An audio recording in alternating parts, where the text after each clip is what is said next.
suis tombé sur un tweet dernièrement qui disait « Nous avons constaté qu'il y a encore des erreurs chez les streamers qui débutent. La plupart se plaignent d'avoir juste 2 viewers. Voilà 2 raisons. Il faut avoir une caméra, avoir de la lumière afin de vous éclairer. » Sachez que c'est totalement faux. Déjà de une, vous n'êtes pas obligé de vous filmer. Il existe des personnes qui font des lives sans se filmer et ils arrivent à attirer une communauté. Et de deux, si vous souhaitez vous filmer avec une lumière éclatée au sol, c'est totalement ok. Le plus important, c'est de vous faire kiffer et de partager ce que vous aimez à votre commu. Après, si vous commencez à avoir des viewers et si vous souhaitez level up votre stream au niveau de l'image, c'est totalement possible. Mais attention, j'insiste bien, ça ne vous rapportera pas plus de viewers en améliorant ce point-là. Et la pire erreur, si on veut avoir une belle image pendant son stream, pendant une facecam, c'est de se dire « Je vais claquer 4000 balles dans une caméra pour avoir une image de qualité !» Définitivement, avec un smartphone ou une webcam moyenne gamme, vous pouvez déjà avoir une belle image si vous travaillez la lumière. La lumière, c'est un élément tellement sous-coté que j'ai décidé de vous présenter 2 lumières. Celle-ci, elle vaut 50 balles et celle-ci, elle en vaut 100. Cette vidéo est sponsorisée par Logitech à hauteur de 15 000 €. C'est totalement faux. En fait, je fais cette vidéo juste pour vous montrer comment pimper votre image si vous souhaitez investir dans du matériel comme de la lumière. Par contre, et ça c'est véridique, on arrive bientôt aux 20 000 abonnés, soit l'équivalent de L'accord Arena. Yo tout le monde, je suis le Capitaine Groscha.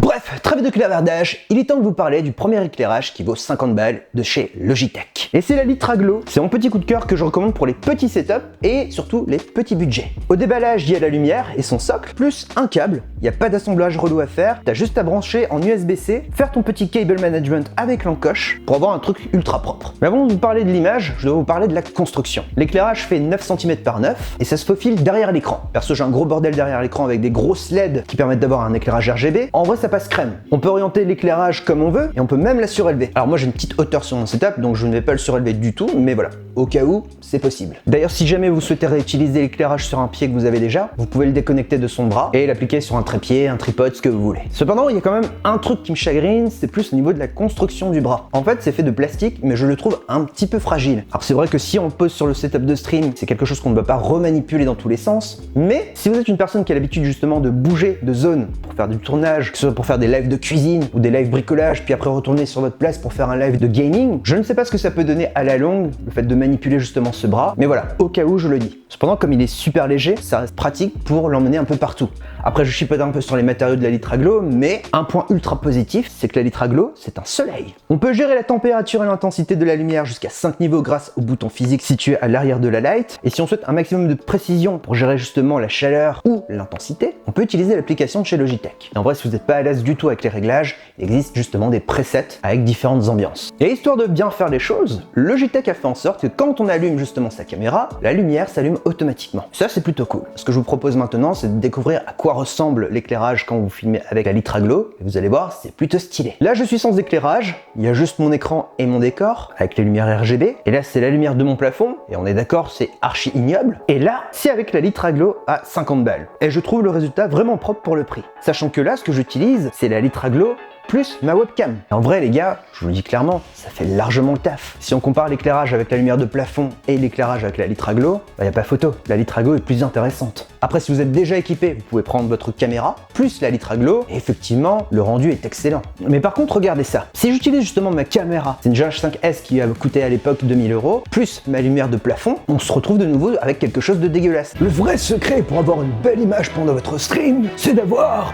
une bonne lumière. Franchement, une webcam à 100 balles plus une lumière à 50 €, ça suffit. Il n'y a pas besoin d'investir plus pour du stream avec la Litra Glow. Définitivement la Litra Glow, c'est mon petit coup de cœur, ça prend pas de place, c'est léger, ça peut s'embarquer partout et surtout d'un point de vue prix, ça reste quand même accessible. Je vous propose maintenant de passer au modèle supérieur qui coûte 100 €. Qui s'appelle la Litra Beam. Clairement 100 €, ça peut piquer quand on dit qu'on va se payer une lumière à 100 balles. Vraiment, je le conçois totalement, ça reste un budget. Cependant, je l'ai décortiqué dans tous les sens et en fait ça va un peu plus loin que juste une simple lumière de stream. Perso, je préfère justement les éclairages en forme de barre plutôt que des panneaux. D'ailleurs, le format en barre, je l'utilise également pour mes vidéos sur YouTube, sauf que moi ce sont des gros néons. Et avant de vous présenter à quoi ça ressemble un éclairage à 100 balles de chez Logitech avec la Litra Beam, je vous propose de découvrir ce qu'il y a à l'intérieur. Ça arrive en 3 morceaux. Il y a la barre lumineuse, un bras extensible et un socle.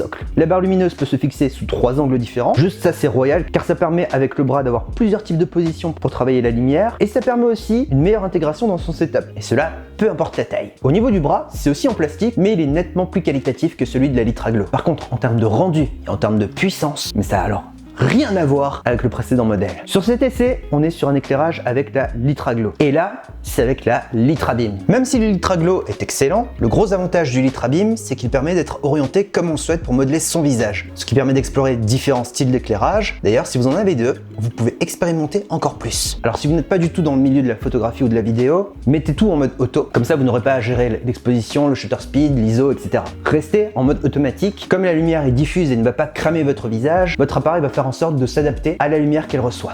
La seule chose que vous avez à faire justement avec une Litrabeam ou même la Litraglo, c'est de définir le positionnement de votre source de lumière. Et ça vous permettra d'obtenir une ambiance. Après, comme la Litraglo, vous pouvez piloter la chaleur, aussi son intensité, soit avec les commandes physiques, soit avec l'application. Et si vous avez un clavier Logitech, apparemment vous pouvez même utiliser les touches macro pour gérer l'intensité ou la chaleur ou autre. Par contre, en termes de place, alors c'est quand même plus encombrant que la Litraglo, mais comme il a un design slim avec la barre, je trouve que ça s'intègre parfaitement dans un setup, peu importe le style. Et la cerise sur le gâteau, c'est qu'on peut la brancher sur une prise secteur pour avoir un éclairage à 100%. En fait, en fonction de votre alim et de votre carte mère, vous risqueriez d'être limité comme moi pour profiter pleinement du beam. De ce fait, si vous la branchez justement sur une prise secteur, vous aurez clairement un rayon de soleil. Avec une telle puissance et autant de variations pour gérer la température, on est clairement dans de l'éclairage professionnel. Et on peut clairement l'utiliser dans un contexte de home studio pour faire du shooting, que ce soit pour des gunpla, votre visage ou autre. En tout cas, avec la taille qu'elle a, vous déjà commencer à faire des choses très intéressantes. Et rassurez-vous, vous pourrez toujours contrôler votre éclairage depuis les commandes physiques, mais également depuis l'application mobile grâce au système Bluetooth. Sur la Litrabeam, ils ont intégré une connexion Bluetooth pour pouvoir être piloté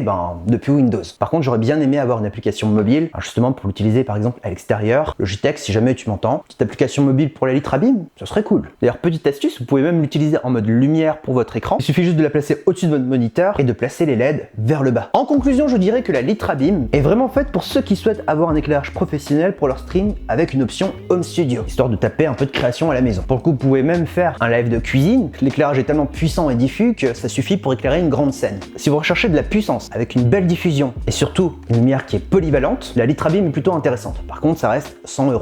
Concernant la Litraglo, son avantage c'est clairement son côté ultra compact. Elle est légère, elle ne coûte pas cher, ça reste 50 €. Je trouve que c'est vraiment la light tout terrain qui propose un bon rapport qualité-prix pour éclairer vos sessions de live. Et même si elle n'a pas un format en ligne, je trouve que sa zone de diffusion est intéressante pour proposer une belle image à votre communauté. La différence de prix n'est pas énorme en soi, mais peu importe le choix, vous aurez de toute façon quelque chose de beaucoup plus qualitatif derrière. Encore une fois, sachez que si vous achetez de la lumière ou même un bon micro ou même une meilleure caméra, ça ne vous rapportera pas plus de viewers demain. Le plus important, c'est de définir votre univers, de partager ce que vous aimez et de kiffer. Et votre communauté se créera naturellement. En tout cas, j'ai très hâte de vous retrouver en stream pour partager du gunpla ou du gaming. J'espère que cette vidéo vous aura plu. Dimanche prochain, on se retrouve pour une nouvelle vidéo justement sur le son, parce que j'ai reçu un micro de qualité et je vais vous montrer la différence entre un son à 20 € et un son à beaucoup d'euros. En réalité, je voulais mettre le micro dans cette vidéo, mais en fait, il y a tellement de choses à dire derrière que je me suis dit, ok, faut que j'en fasse une vidéo dédiée. Sinon, on se retrouve mercredi prochain pour une vidéo sur les gunpla, à savoir le Moonlight Judge, le tueur de Gundam. N'oubliez pas le like, le commentaire pour mieux référencer cette vidéo et surtout pour soutenir mon travail sur YouTube. Sur ce, je vous dis à très bientôt, portez-vous bien. C'était le Captain Gros Chat, bisous!